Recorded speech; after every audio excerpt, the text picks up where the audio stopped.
Yeah. But we'd be ready. Yeah. Yeah. Well, has anyone had the Transfiguration happen to them before? Anybody been on top of a mountain and Moses and Elijah appeared? Nope. Not yet. Maybe not in that Not sense. yet. People have had mountaintop experiences, that's for darn sure. And there's times when, like, the cloud on the top of the mountain makes you feel like something mystical's happening. What I love in this text is, I imagine that Jesus, so remember, everyone in the world, not every single person, but almost every character in the story has been told that Jesus is the Son of God except for Jesus. So imagine what it would feel like if you were the person set out to do this task by God, but God never comes to you to tell you.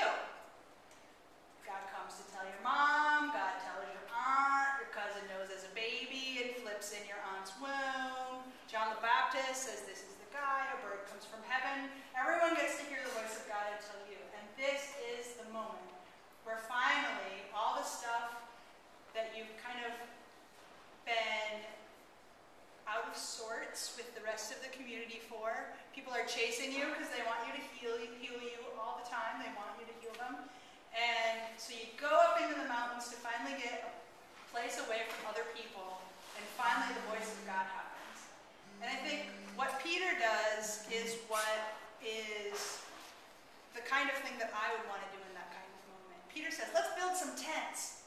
And I used to never understand why Peter would do that, but I think that Peter was trying to make that moment where you could really feel God last longer, with the hope that the cloud would stay a little longer and that Moses and Elijah would stay a little longer, because sometimes those best moments are just gone in a flash, and that's what ends up happening. They fall down in their fear, and they look up, and it's all over. And so I think what I see in this story is two things. Once I see the strength of Jesus being declared a prophet. So it's kind of his moment. You know, it's the James Earl Jones booming voice in the mountains. You are my son, with whom I'm pleased. Like, it's this great, powerful moment. But it's also a great moment of vulnerability because Jesus is outed and exposed. And it's known that he is, at the very least, a prophet and probably the Messiah in this moment. And you can see how that being really vulnerable of who God's true self is makes God a little wary. Don't tell anybody else what happened. First of all, they probably won't believe you. And second of all, it's as if people witness this really quick moment. You know, like kids who have always wanted to meet their dad if they were adopted, and they meet them, and that moment kind of goes by just like that, and they're gone. So I guess I wonder in this text, at least what I love that's being lifted up is both the vulnerability and kind of the strength at the same time.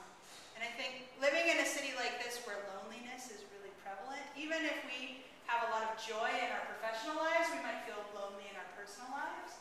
Or if we have a lot of joy in our personal lives, it's the kind of city where someone just moves away a year later who we're really close to. And so there's a lot of change and transition.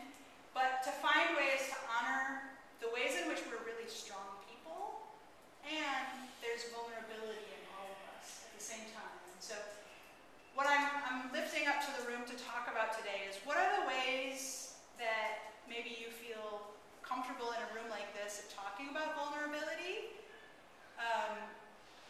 Not because we're in a place where you need help, we're not in an emergency room, but to lift it up in a way where we can recognize each other's strengths, and that even the best superhero pastor in the entire world, and the best superhero layperson, or the best superhero deacon,